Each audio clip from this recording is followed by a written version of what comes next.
আসসালামু আলাইকুম দর্শক, আপনারা দেখছেন ইউটিউব চ্যানেল শিখা অনির্বাণ টিভি।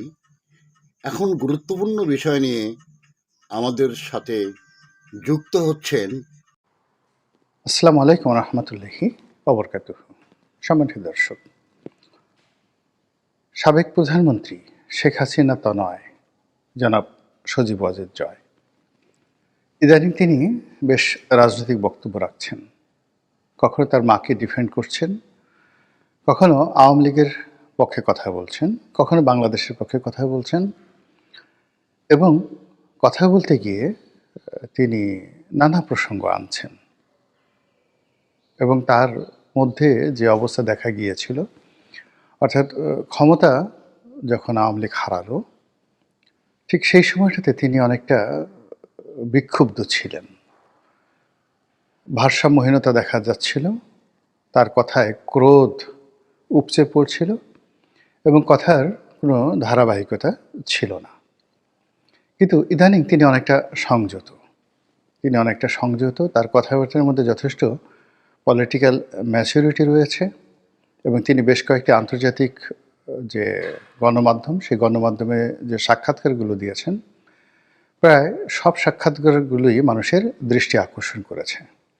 বিশ্বে যে সকল রাজনৈতিক বলয় রয়েছে, যে বলয়গুলো বাংলাদেশ নিয়ে কাজ করে, তারা রীতিমতো জনাব সজীব ওয়াজেদের যে বক্তব্য, সেই বক্তব্যকে যথেষ্ট গুরুত্বের সঙ্গে গ্রহণ করেছে এবং গণমাধ্যমগুলো সেগুলো প্রচার করার পর আরও অনেক গণমাধ্যম জনাব সজীব ওয়াজেদ জয়ের ব্যাপারে আশাবাদী। কিন্তু এখানে ব্যক্তিগতভাবে আমি তার কিছু ভিডিও ফুটেজ দেখেছি। সেই ভিডিও ফুটেজ আমার কাছে মনে হচ্ছে তার ড্রেস কোড এবং তার যে ক্যামেরা সেট আপটা, এটা আসলে সঠিক হয়নি। কিংবা কথা বলার মধ্যে তার যেভাবে ধীরতা থাকা দরকার, স্থিরতা থাকা দরকার, তার পরিবর্তে তাকে অনেকটা পেইল, যাকে বলে বিধ্বস্ত মনে হচ্ছিল। এখানে রাজনীতিতে আপনি যে অবস্থায় থাকেন না কেন, ফাঁসির মঞ্চে দাঁড়িয়েও আপনাকে হাসতে হবে। আপনাদের মনে আছে যে যখন সালাউদ্দিন কাদের চৌধুরীকে সেই আইসিটি কোর্টে, এখন যেখানে শেখ হাসিনার ফাঁসি হলো বা মৃত্যুদণ্ড হলো, তো সেখানে শেষ দিন পর্যন্ত সালাউদ্দিন কাদের চৌধুরী যে বক্তব্য দিয়েছেন, কথাবার্তা বলেছেন, ফলে এখন সালাউদ্দিন কাদের চৌধুরী নেই, কিন্তু তার সেই বক্তব্যগুলো জীবন্ত হয়ে উঠেছে। তা আমরা বিভিন্ন সময়ে বিপদে পড়ি, সুখে থাকি, শান্তিতে থাকি, উল্লাসের মধ্যে থাকি, কিন্তু রাজনৈতিক যারা ব্যক্তিত্ব রয়েছেন, তাদের জীবনের একটা ধারাবাহিকতা থাকা দরকার। তারা সর্বাবস্থাতেই তাদের সাহস এবং শক্তি প্রদর্শন করেন। আপনাদের মনে আছে যখন সাদ্দাম হোসেনের বিচার হচ্ছিল, তো তিনি খুব ধীর স্থিরভাবে আদালতে আসতেন, মুখে দাঁড়িয়ে রেখেছিলেন বটে, কিন্তু কোর্ট পড়তেন, হাতে কোরআন শরীফ থাকত এবং অত্যন্ত ধীর স্থিরভাবে তিনি প্রশ্নের জবাব দিতেন। রাগ হতেন না। তার সেই সিংহ বিক্রম নিয়ে তিনি বলতেন যে, বিচারককে বলতেন যে, আপনি স্মরণ করুন আপনি আমার অধীন বিচারক ছিলেন এবং আমি এখনও দেশের বৈধ প্রেসিডেন্ট। আপনি পশ্চিমাদের দোসর হয়ে আমাকে বিচার করছেন, যে কথাবার্তাগুলো বলছেন, সেই কথাবার্তা বলার আগে নিজের বিবেককে জিজ্ঞাসা করুন, আপনার দেশের মাটি এবং মানুষের কথা চিন্তা করুন এবং আগামী দিনের কথাগুলো চিন্তা করুন। বিশ্বাস করেন এই দৃঢ়তা, এই শব্দচয়ন, এই ব্যক্তিত্ব, এই রাজস্বিকতা যখন সাদ্দামের অভিব্যক্তিতে ফুটে উঠছিল, সেই বিচারক তার বিচারকের চেয়ারে বসে রীতিমতো অজ্ঞান হবার পর্যায়ে পৌঁছে গিয়েছিলেন। আরেকটি ঘটনা সাদ্দামের মনে পড়ে, সেটি হলো তার চূড়ান্ত রায় হয়ে গেল, তিনি ফাঁসির মঞ্চে যাচ্ছেন। তো ওই সময়টিতে বেশ কয়েকজন আমেরিকান সৈনিক সার্বক্ষণিকভাবে তার সঙ্গে ছিলেন এবং তারা যে কোনোভাবে, যাকে বলা হয়, সাদ্দামের প্রেমে মুগ্ধ হয়ে গিয়েছিলেন। তার ব্যক্তিত্ব দ্বারা, তার ব্যবহার দ্বারা, তার আচরণ দ্বারা তারা অনেকটা ডিভোটেড হয়ে পড়েছিলেন। তো এই অবস্থাতে ফাঁসির মঞ্চে যখন সাদ্দাম যাচ্ছেন, তখন সেই আমেরিকান সৈন্যরাও তার সঙ্গে যাচ্ছেন এবং একজন আমেরিকান সৈন্য সহসা কেঁদে দিলেন। সাদ্দাম ফিরলেন। ফেরার পর তিনি তার কাঁধে হাত রাখলেন এবং বললেন, বৎস, চিন্তা করো না এবং ভয় পেও না। তো দেখুন, যিনি ফাঁসির মঞ্চে যাচ্ছেন তিনি তার একজন প্রিয় ভাজন, যে কিনা শত্রু সেনা, তাকে সান্ত্বনা দিচ্ছেন এবং বলছেন, ভয় পেও না। বিশ্বাস করেন, এই কথা শোনার সঙ্গে সঙ্গে সেই আমেরিকান সৈন্য জ্ঞান হারিয়ে ফেলেছিলেন, অজ্ঞান হয়ে পড়েছিলেন। এটা হলো রাষ্ট্রনায়কোচিত অভিব্যক্তি। তো সেক্ষেত্রে জনাব সজীব ওয়াজেদ জয় আওয়ামী লীগের মতো একটা বড় রাজনৈতিক দলের মুখপাত্র। তিনি তার মাকে রিপ্রেজেন্ট করছেন, দলকে রিপ্রেজেন্ট করছেন, বঙ্গবন্ধুকে রিপ্রেজেন্ট করছেন, শেখ পরিবারকে রিপ্রেজেন্ট করছেন। তো কাজেই তাকে আমেরিকান স্টাইলে কথা বললে হবে না। বাংলা তাকে জানতে হবে, বাংলা তাকে অনুসরণ করতে হবে এবং তাকে লিখিত বক্তব্য দিতে হবে। তিনি যে ভিডিওগুলো করছেন, সেই ভিডিও চেয়ারে বসে তিনি যেভাবে করেন, সেই চেয়ারটা আসলে সুন্দর হচ্ছে না। তারপর তার ভিডিও ফুটেজের যে ভিডিও কোয়ালিটি, সেই কোয়ালিটি একেবারে নিম্নমানের। সাউন্ড ভালো হচ্ছে না। তো কাজেই এখানে তার তো আমার কাছে মনে হচ্ছে যে টাকার অভাব নেই।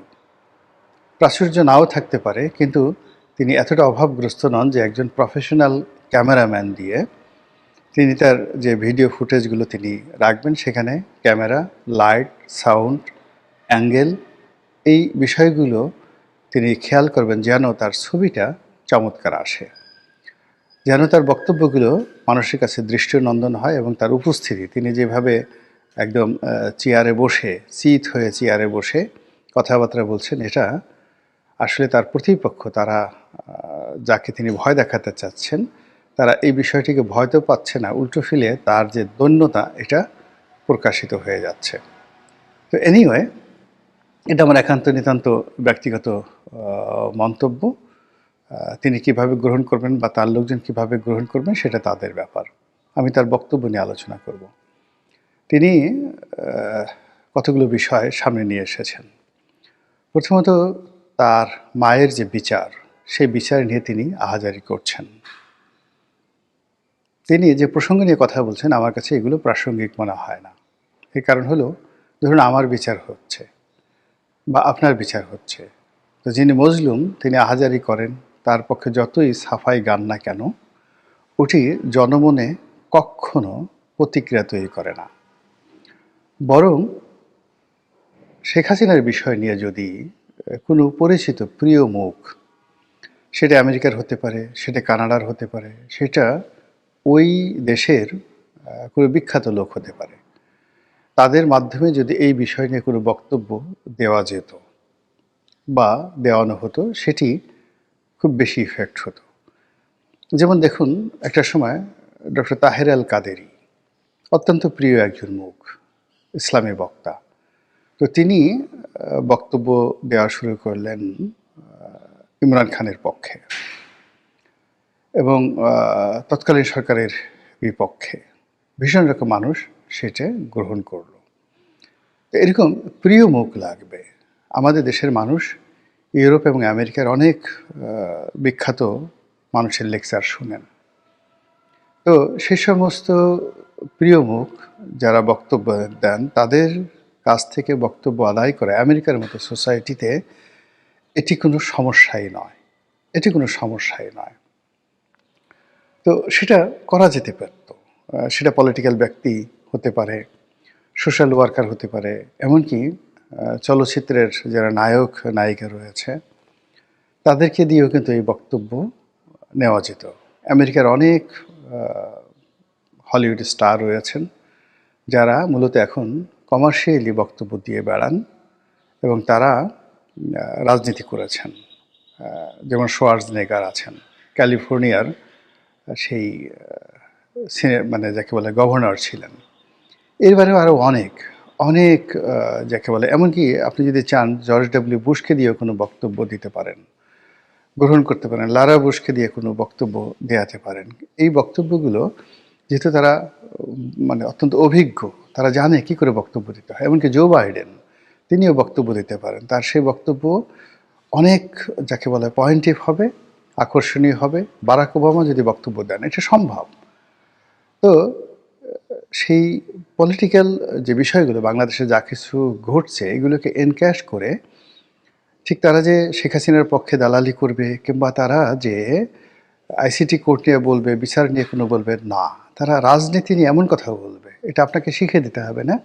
যে কথা সজীব ওয়াজেদ জয় ৩৩ বছর বসে বলবেন এবং যে উপকার হবে তার চেয়ে অনেক অনেক বেশি উপকার হবে তাদের মাত্র 1 মিনিটের যদি কোনো বাইট সংগ্রহ করা যায়। সেই কাজগুলো না করে বারবার শুধু সজীব ওয়াজেদ জয়, বারবার শুধু আওয়ামী লীগের অপ্রিয় কতগুলো মুখ, আমি নাম বললাম না, যেই মুখগুলো বাংলাদেশের জনগণের নিকট ভীষণ রকম অপছন্দের, আর যে কণ্ঠ, তাদের কথাবার্তা, তাদের কর্মকাণ্ড এইগুলো এখন পর্যন্ত ট্রল হয়।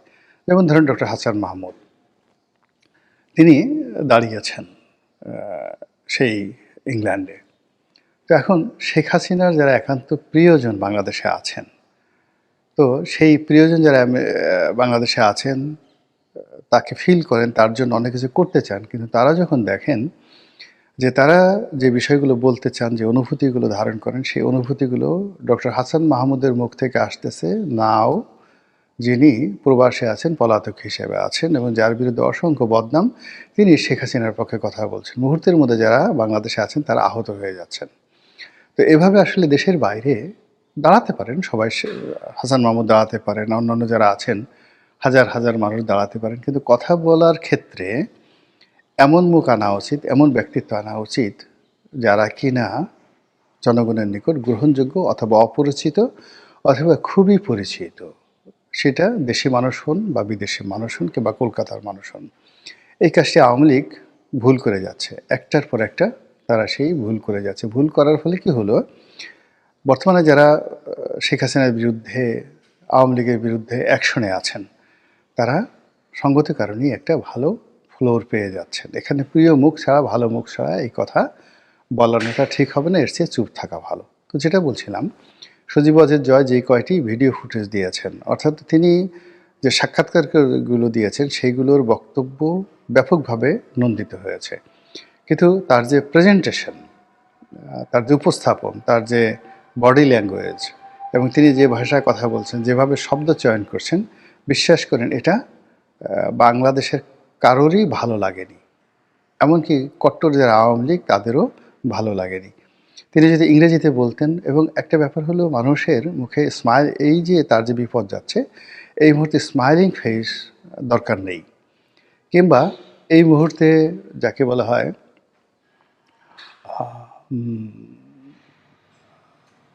মানে খুব হাসাহাসিরও দরকার নেই বা খুব গম্ভীর হওয়ার দরকার নেই। কথা কিভাবে বলতে হয় সেটা হলো মর্গান ফ্রিম্যান, সেই বিখ্যাত আমেরিকান অ্যাক্টর মর্গান ফ্রিম্যান, যাকে এই কাতারের যে অলিম্পিক হলো সেটার যিনি উদ্বোধন করেছেন। তো মর্গান ফ্রিম্যানের বক্তব্য অনুসরণ করা যেতে পারে যে কিভাবে আসলে একটা সিরিয়াস বিষয়কে বলা যায়। মর্গান ফ্রিম্যান একজন ব্ল্যাক, কালো ম্যান, কালো মানুষ, কিন্তু তার কেবলমাত্র কণ্ঠ, শব্দচয়ন, উচ্চারণ এবং তার অভিব্যক্তি সারা পৃথিবীর কোর্স অফ অ্যাকশনকে চেঞ্জ করে দিতে পারে। একইভাবে আরেকজন ব্যক্তি আছেন ডেনজেল ওয়াশিংটন, আরেকজন কালো মানুষ, কত অসাধারণ, অপরাহ্ন উইনফ্রে, কীভাবে কথা বলেন।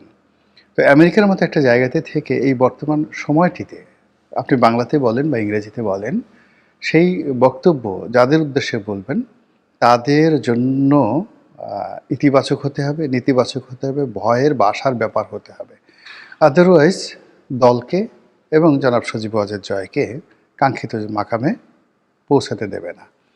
তো যেটা বলছিলাম যে জনাব সজীব ওয়াজেদ জয় ইংরেজিতে একটি শব্দ উচ্চারণ করেছেন, যাতে তিনি বলার চেষ্টা করেছেন যে আওয়ামী লীগকে যদি নির্বাচনের বাইরে রাখা হয় তাহলে আওয়ামী লীগ সেই নির্বাচন হতে দেবে না। এক, এবং এখানে তিনি বিশৃঙ্খলার যে কথা বলেছেন, কার্যত সেটি গৃহযুদ্ধের কথা বলা হচ্ছে।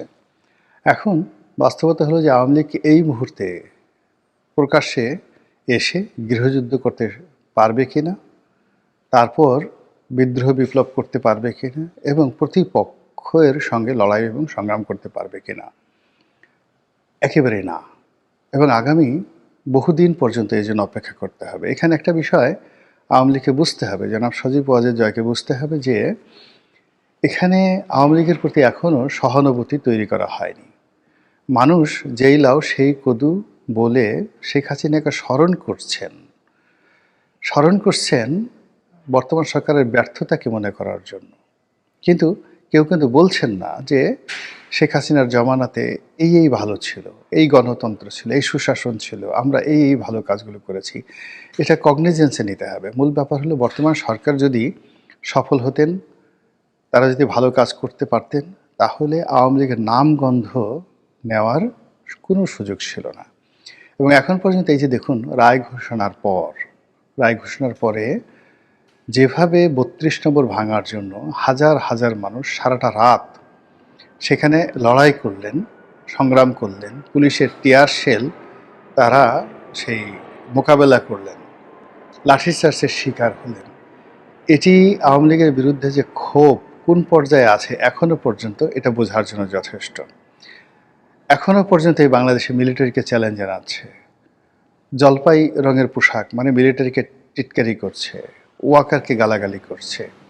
ঠিক সেই অবস্থাতে যদি আপনি গৃহযুদ্ধের কথা বলেন, সেই অবস্থাতে আপনি একই সঙ্গে অনেকগুলো শত্রু, আপনি ওয়াকারকে শত্রু বানাচ্ছেন, মিলিটারিকে শত্রু বানাচ্ছেন, একবার আমেরিকার পক্ষে বলছেন, একবার আমেরিকার বিপক্ষে বলছেন, একবার ভারতের প্রশংসা করছেন। তো সব মিলিয়ে জনাব সজীব ওয়াজেদ জয়ের কথা, শেখ হাসিনার কথা, তারপরে আওয়ামী লীগের অন্য সব নেতাদের কথা, এবং এই মুহূর্তে যে কর্মকাণ্ড, সেই কর্মকাণ্ডের মধ্যে কোনো ধারাবাহিকতা নেই। বোঝার চেষ্টা করুন যে আওয়ামী লীগ এবং বিএনপি জনপ্রিয়তার দিক থেকে অলমোস্ট সমান। তো 15টি বছর বিএনপির উপর জুলুম চলেছে, অত্যাচার চলেছে সর্বোচ্চ পর্যায়ের। বিএনপি প্রাণান্ত চেষ্টা করেছে লড়াই করার, সংগ্রাম করার, কিন্তু জনগণকে তাদের লড়াই সংগ্রামের সাথে সম্পৃক্ত করতে পারেনি। এর কারণ হলো তারা সবসময় নিজেদের গান গেয়েছে। তারেক জিয়া দেশের বাইরে আছে, কত অভাবে আছে, অভিযোগে আছে, বেগম জিয়া জেলে যাচ্ছে, তার মতো একজন বয়স্ক মানুষের সঙ্গে এই ধরনের আচরণ করা ঠিক হচ্ছে কিনা, এই বিষয়গুলো নিয়ে বিএনপি অবিরতভাবে কান্নাকাটি করেছে। ফলে জনগণ যেটা মনে করেছে এই সমস্যাটা তো বিএনপির একান্ত ব্যক্তিগত সমস্যা। বিএনপির লোকদেরকে মামলা দেওয়া হচ্ছে, মোকদ্দমা দেওয়া হচ্ছে। এবং কেন দেওয়া হচ্ছে? বিএনপি একটা মিছিল করেছে, মিটিং করেছে। কেন মিটিং করেছে? খালেদা জিয়ার মুক্তির জন্য। কেন মিটিং করেছেন? তাদের বিরুদ্ধে অবৈধ মামলা দিয়েছে এই কারণে। ফলে জনসম্পৃক্ততা, জনগণের কল্যাণ, এই বিষয়গুলো নিয়ে বিএনপি জনদাবিকে সামনে রেখে কখনো রাজপথে নামতে পারেনি এবং দাঁড়িয়ে থাকতে পারেনি। তারা একটা নির্বাচন চেয়েছে। কেন নির্বাচন চেয়েছে? তাদের ক্ষমতায় আসতে হবে। ফলে তাদের সেই আন্দোলন কখনো জনপ্রিয়তা পায়নি। অথচ এই যে যারা ছাত্র, তারা যখন নিজেদের জীবনের ঝুঁকি নিয়ে কেবলই মাত্র গণতন্ত্রের জন্য, প্রথমে কোটা বিরোধী আন্দোলন, কিন্তু যেটা পরবর্তীতে গণতন্ত্রের জন্য তখন তারা রাস্তায় নামলো, সমস্ত মানুষ কিন্তু তাদেরকে সমর্থন করেছে। একইভাবে আওয়ামী লীগ যদি এখন আবার ক্ষমতা আসার জন্য, শেখ হাসিনার রায় মওকুফ করার জন্য, জয়কে বাংলাদেশে আনার জন্য, ডক্টর মোহাম্মদ ইউনূসের বিচার করার জন্য, এই সমস্ত বিষয়াদি নিয়ে কিয়ামত পর্যন্ত লড়াই করে, সংগ্রাম করে কোনো কাজ হবে না। তাদের অবস্থা এখন যেভাবে বিএনপির মতো আছে, ঠিক এরকম একটা ডুপ্লিকেট হবে। যেভাবে এখন সরকার এবং বিএনপি যে নির্বাচনের আয়োজন করতে যাচ্ছে, সেই নির্বাচনটি আসলে 24-এর আমিডামি নির্বাচনের একটা কার্বন কপি হবে বলে আমরা আশঙ্কা করছি। আবার এখন যেভাবে জনাব সজীব ওয়াজেদ জয় যে কাজগুলো করার চেষ্টা করেছেন, তার আউটপুট, তার সফলতা বড় জোর জনাব তারেক রহমান সাহেবের মতো হতে পারে। তো তারেক রহমান সাহেব আজকের দিন পর্যন্ত যে সফলতা অর্জন করেছেন, জয় যদি ঠিক একজন ডুপ্লিকেট তারেক রহমান হতে চান এবং সেইভাবে সফলতা অর্জন করতে চান, ইটস ওকে।